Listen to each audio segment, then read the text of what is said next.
ነፂ ከጥቂት ሳምንት በፊት እንደዚህ ብሎ ነበር። እቺ ፎቶ ለማስለቀሻ አሪፍ ናት። ከላይ እንግዲህ እንደምትመለከቱት በኢንስታግራም ገጹ ላይ ይህንን ፎቶ ለቆ እንግዲህ ካፕሽን ላይ እቺ ፎቶ ለማስለቀሻ አሪፍ ናት ብሎ ለቆም ነበር። እናም እንደሚሞት አስቀድሞ ታውቆት ነበር። የሰማሁት ነገር እስካሁን እውነት አልመሰለኝም።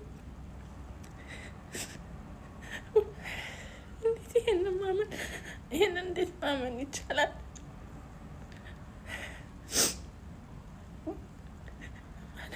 እዛ ጋር መገኘት አለመቻሌ ራሱ በጣም ናመመኝ።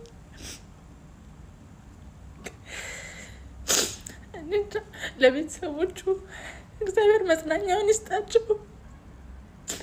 የሁላችንንም ሳቅ ነው የወሰድክብን። እነዚህ ማመን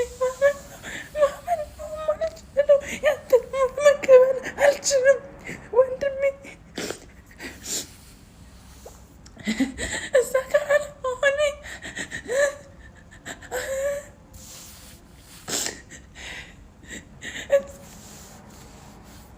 ምን እንደምን አላውቅም።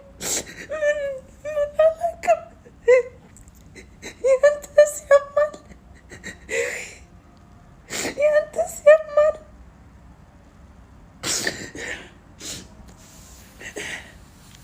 እዛ ጋር መገኘት ባለመቻሌ ለቤተሰቦች መጽናኛውን ይስጣቸው፣ ለወዳጆች ሁሉ እግዚአብሔር መጽናኛውን ይስጣቸው። ምን ማለት እችላለሁ ወንድሜ?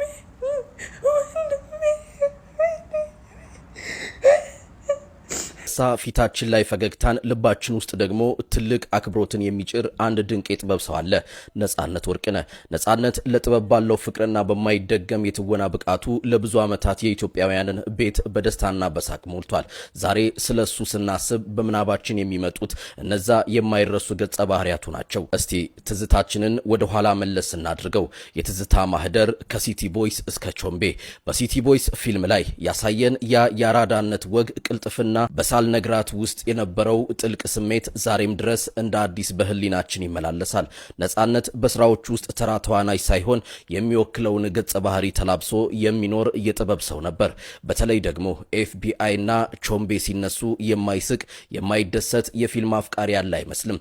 በእነዚህ ስራዎቹ የነበረው የንግግር ችሎታ፣ የፊት ገጽታ መለዋወጥና የተመልካቹን ልብ የመሳብ ብቃት እጅግ አስደናቂ ነበር።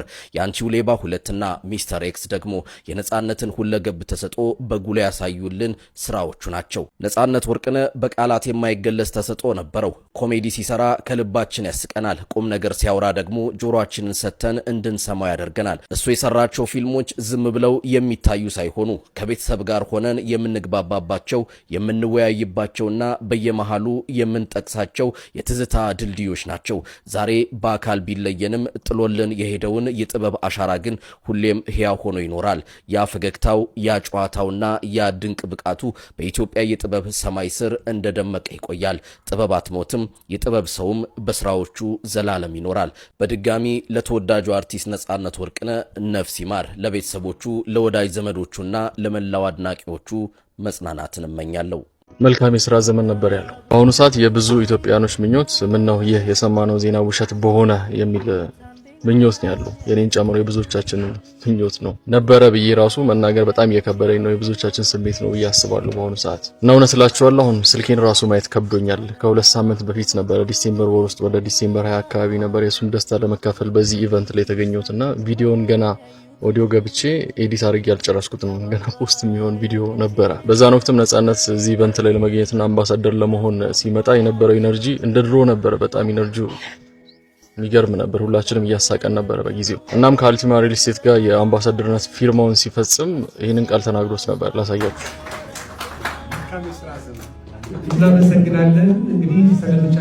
መልካም የሥራ ዘመን ነበር ያለው። መልካም የሥራ ዘመን ግን አልሆነም። ነፂን አተነዋል ዛሬ ማለት ነው እና ለመጀመሪያ ጊዜም ለመጨረሻ ጊዜ በዚህ ወቅት ላይ ያገኘሁትና ዛሬው ቀን እጅግ በጣም ከባድ ነው። ስልኬን በጣም ነው የጠላሁት። በጣም ማለት ነው ያሉትን ቪዲዮዎች ስመለከታቸው በጣም ከባድ። ነፍሱን በአጸደ ገነት ያኖርልን። መልካም ቀን ይሁንላችሁ። ህይወት በጣም አጭር ነች። ነፂ ከጥቂት ሳምንት በፊት እንደዚህ ብሎ ነበር። እቺ ፎቶ ለማስለቀሻ አሪፍ ናት። ከላይ እንግዲህ እንደምትመለከቱት በኢንስታግራም ገጹ ላይ ይህንን ፎቶ ለቆ እንግዲህ ካፕሽን ላይ ይቺ ፎቶ ለማስለቀሻ አሪፍ ናት ብሎ ለቆም ነበረ። እናም እንደሚሞት አስቀድሞ ታውቆት ነበረ። እናም በተጨማሪ ከተወሰነ ቀናት በፊት ይህንንም መልእክት ጽፎ ነበረ። ፍቅር ሰው ሲሞት እንኳን አይጠፋም፣ ወደ ኋላ ይቀራልና የማንቋቋመው ይሆናል። እና ሰሞኑን እንግዲህ የሚለቃቸው ጽሁፎች እጅግ በጣም ልብ የሚነኩ ነበሩ። ነፂ ሁሌም በልባችን ትኖራለህ፣ እጅግ ከልብ እንወድሃለን። በኪነ ጥበቡ ዘርፍ እንግዲህ ላደረግከው ውለታ መቼም ቢሆን ከልባችን ውስጥ አጠፋም፣ እንወድሃለን። ፈጣሪ በአጸደ ገነት ነፍስህን ያኖርልን። ለወዳጅ ዘመዶቹ እንዲሁም ለመላው ኢትዮጵያ ሕዝብ በድጋሚ መጽናናትን እንመኛለን። ውሸታም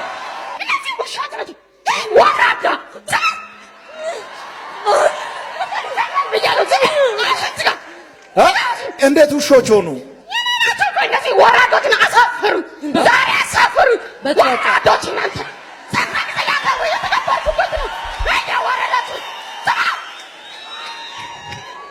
አሳፈሩ አይደለ? በጣም ዝም በል ፈሪ ነው። እነዚህ በጣም ፈሪዎች ናቸው፣ ውሾች ናቸው።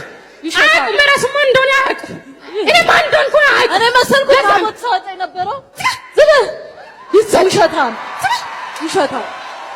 ሰው ላይ የጫነ ታቦት ካርቶን እኮ ነው። ካርቶን እንደኔ እኮ ብትገበር ያዋጣሃል። እሺ እንደኔ ቢገበር ያዋጣሃል። እሱ እኮ ታቦት ያለ እዚህ ካርቶን ካለ ግን እናትን ጀምረ ነው እየተከባበረን ያለ ነው። ስንት ደም አፈሰሰን መሰለ እየጠጣን እና ምን ሆናችሁ አሁን? አማ የለማ በዚህ ዓመት ማን ያከብርልናል? ማን ያፈሳል ደም?